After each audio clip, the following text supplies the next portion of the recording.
बरोबर येण्याकरता. मात्र तो मुलगा नदीत उडी मारायला घाबरायचा.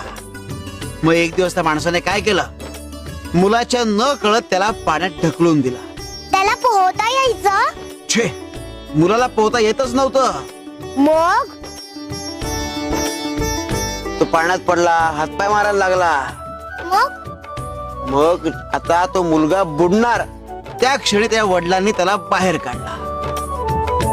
पुन्हा एकदा वडिलांनी मुलाच्या न कळत त्याला पाण्यात ढकलला. आता आम्हाला सांग, ह्यावेळी मुलाने किती वेळ तग धरला असेल? त्याने पुन्हा तेवढाच वेळ तग धरला असेल.